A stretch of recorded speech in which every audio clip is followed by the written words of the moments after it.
पावसाळी अधिवेशनात शेतकऱ्यांसाठी मुख्यमंत्र्यांनी घेतला महत्त्वाचा निर्णय. अखेर कर्जमाफीचा अंतिम आदेश देण्यात आलेला आहे. 5 मिनिटांपूर्वी कर्जमाफीचा नवा GR आलेला आहे. पण 5 नियमात बसणाऱ्या शेतकऱ्यांचीच आता इथून पुढे कर्जमाफी होणार. या GR मध्ये 5 असे महत्त्वाचे नियम सांगितलेले आहेत. ते नियम बँकांचे नियम आहेत आणि ज्यामुळे ते प्रत्येक शेतकऱ्याला पाळावेच लागणार आहे. जे शेतकरी या 5 नियमात बसतील फक्त त्यांचीच कर्जमाफी होणार. या 5 नियमांमुळे 93 लाख शेतकरी आता अपात्र होणार असल्याची बातमी समोर आलेली आहे. खरं तर हा एवढा मोठा आकडा ऐकून तुम्हाला धक्का बसेल, पण हे खरं आहे. अर्थसंकल्पामध्ये जवळपास मार्चमध्ये मुख्यमंत्र्यांनी घोषणा केली होती की 2 लाख रुपयापर्यंत कर्ज माफ करणार. पण त्यावेळेस त्यांनी शब्द वापरला होता पात्र शेतकरी, आणि इथूनच सगळा गेम फिरला होता. प्रत्येक शेतकऱ्याच्या मनात अजूनही प्रश्न पडला आहे की मी खरंच पात्र आहे की अपात्र आहे, आणि पात्र आहे हे कशावरून ओळखायचं आणि अपात्र आहे हे कशावरून ओळखायचं, असे अनेक प्रश्न शेतकऱ्यांना पडले होते. त्यामुळे सरकारनं या पावसाळी अधिवेशनामध्ये थेट एक GR काढला आणि ज्याची माहिती स्वतः मुख्यमंत्र्यांनी दिली. मुख्यमंत्र्यांनी सांगितले ते 5 नियम थेट वाचून दाखवलेले आहेत. आता हे सगळे नियम बँकेचे आहेत, त्यामुळे ह्या व्हिडिओमधून आपण पुराव्यासहित हे 5 नियम जाणून घेणार आहोत. पहा, कर्जमाफीबद्दल तुम्ही जे काही आजपर्यंत TVला ऐकलं होतं किंवा सोशल मीडियावर पाहिलं होतं ते सगळं आता खोटं ठरलंय. कारण की स्वतः मुख्यमंत्र्यांनी त्या 5 बँकेच्या नियमांची माहिती स्वतः सांगितली. आता हे मुख्यमंत्र्यांनी स्पष्ट केलंय की सरसगट शेतकऱ्यांची कर्जमाफी होणार नाही, पण या 5 नियमात जेवढे शेतकरी बसतील फक्त त्यांचीच कर्जमाफी होणार, आणि जेवढे याच्यात बसणार नाही तेवढे सगळे शेतकरी अपात्र होतील. त्यामुळे शेतकऱ्यांसाठी एक ताबडतोब सूचना दिली आहे. तुमचं नाव जर अपात्र यादीत जाऊ द्यायचं नसेल तर मुख्यमंत्र्यांनी एक काम तुम्हाला अर्जंट करायला सांगितलेलं आहे. एक मेसेज सर्व शेतकऱ्यांना दिलाय. पहा, काही दिवसांपूर्वीच पावसाळी अधिवेशन महाराष्ट्रात सुरू होतं. ते अधिवेशन आता अखेर संपले, पण त्या अधिवेशनात शेतकऱ्यांसाठी हा अतिशय क्रांतिकारी निर्णय घेण्यात आलाय. खरं तर कर्जमाफीची एक तारीख आधी सांगितली होती बजेटमध्ये. त्या तारखेविषयी देखील एक नवीन तरतूद आता केलेली आहे. अर्थसंकल्पामध्ये देखील याची घोषणा केली होती, पण अधिवेशनामध्ये त्याचा GR आलाय. आता GR मध्ये सगळे नियम सांगितलेले आहेत. स्वतः मुख्यमंत्र्यांनी ही सगळी माहिती स्पष्ट केलेली आहे. पहा, बँकांकडून आता शेतकऱ्यांची चौकशी वेगानं सुरू झाली. त्यामुळे मुख्यमंत्र्यांनी बँकेत जाऊन शेतकऱ्यांना हे एक काम अर्जंट करायला सांगितलंय.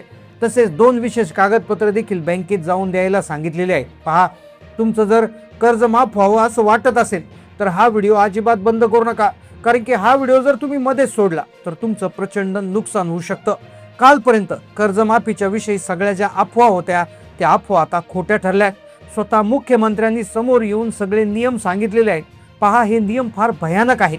यातला एक नियम बँकेचा आहे, ज्यामुळे बँकात जी कर्जमाफी होणार नाही. पहा, नियमात जर बसत असाल तरच कर्जमाफी, अन्यथा कर्जमाफी अजिबात होणार नाही. आता ज्यामुळे 80% शेतकऱ्यांचा प्रॉब्लेम होणार आहे. तसेच जिल्ह्यांची देखील एक वेगळी यादी तयार झालेली आहे. तर सगळी सविस्तर माहिती आपण व्हिडिओमध्ये पुराव्यासहित पाहतोय. पहा, आता सगळ्यात आधी 30 सेकंदाच्या आत तुम्हाला ते 5 नियम कोणते आहेत, पात्रता कशी ठरणार, कोणत्या कोणत्या बँकेचं कर्ज माफ होणार, कोणत्या जिल्ह्यामध्ये कर्जमाफी होणार, कोणते शेतकरी वगळले जाणार, कर्जमाफीची कोणती तारीख धरली जाणार, कुणाचं कर्ज लटकणार, सगळ्या प्रश्नांची उत्तरं पुराव्यासहित या व्हिडिओमध्ये तुम्हाला देतोय. हा व्हिडिओ पूर्ण पाहिल्यानंतर तुम्हाला कुठल्याही बँकेत गरके मारावं लागणार नाही, ना कुठल्या सरकारी साहेबाच्या मागे फिरायची गरज पडेल. हा व्हिडिओ जर शेवटपर्यंत 100% बघितला तर तुमची कर्जमाफी निश्चित होणार म्हणजे होणार. चला तर मग वेळ न वाया घालवता थेट मुद्द्याला सुरुवात करूया. सरकारची कर्जमाफी योजना, जिचं नाव आहे पुण्यश्लोक अहिल्यादेवी होळकर कर्जमाफी योजना, या नावाने योजना मंजूर झाली. आता निधी बाजूला काढला गेलाय, इथपर्यंत तुम्हाला सगळं माहिती आहे. ही घोषणा झाली होती अर्थसंकल्पाच्या वेळेस, पण आता अधिवेशनामध्ये याच्यामध्ये महत्वाचा मुद्दा आता स्पष्ट झालाय, तो म्हणजे GRचा. कारण की आधी शब्द टाकला होता पात्र शेतकरी. आता 99% शेतकरी अजूनही गोंधळात आहे की मी पात्र की अपात्र, आणि म्हणूनच मुख्यमंत्र्यांनी GR मधली ती माहिती वाचून दाखवली. शेतकऱ्यांसाठी एक महत्त्वाची सूचना देण्यात आली. पहा, अखेर तो क्षण जवळ आलाय जिथे कर्जमाफीची घोषणा आता प्रत्यक्षात अंमलबजावणी सुरू झाली. तुमचं स्वप्न सत्यात उतरते. बजेटमध्ये देवेंद्र फडणवीस साहेबांनी कायदेशीर त्याच्यावर शिक्कामोर्तब केलं होतं. कर्ज माफ होणार हे 100% फिक्स झाले. पण जरा थांबा, व्यवस्थित ही माहिती आहे का, कारण की ही सवलत प्रत्येकाच्या पदरात पडणार नाही. सरकारनं 5 अशा नियम घातलेले आहेत की त्यात जर तुम्ही बसले नाही तर तुमचा हक्काचा पैसा एका मिनिटात कापला जाईल. ज्यांना वाटतंय की नुसती घोषणा झाली म्हणजे काम झालं, तर सावध व्हा. कारण की अजूनही एक मोठा धोका आहे. या 5 नियमांची चाळणी इतकी बारीक आहे की तुम्ही पात्र असूनही तुम्ही लाभाला मुकू शकता.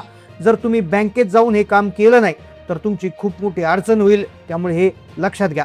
आज आपण आजच्या भागामध्ये कर्जमुक्तीसाठी नेमकं कोण कोण पात्र, काय निकष लावलेत, काय 5 महत्त्वाचे नियम आहेत, कोणत्या बँकेत सूट मिळते, कोणत्या जिल्ह्यामध्ये कर्जमाफी होणार नाही, सगळी सविस्तर माहिती तुम्हाला देणार. सुरुवातीला घोषणा झाली होती त्यावेळेस अनेकांनी शंका उपस्थित केल्या होत्या. शेतकऱ्यांना समजत नव्हतं की मी नेमकं यादीत आहे का.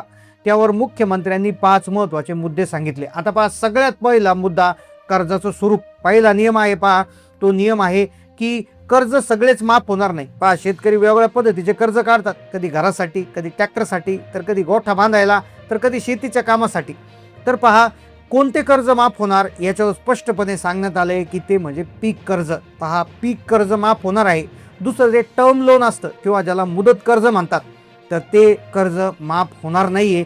मग ज्या तुम्ही गोठा बांधणं, ट्रॅक्टर घेणं, विहीर खोदून पाईपलाईन करणं, अशा प्रकारच्या कर्जांची माफी अजिबात होणार नाही. फक्त पीक कर्जाचं माफ होणार आहे.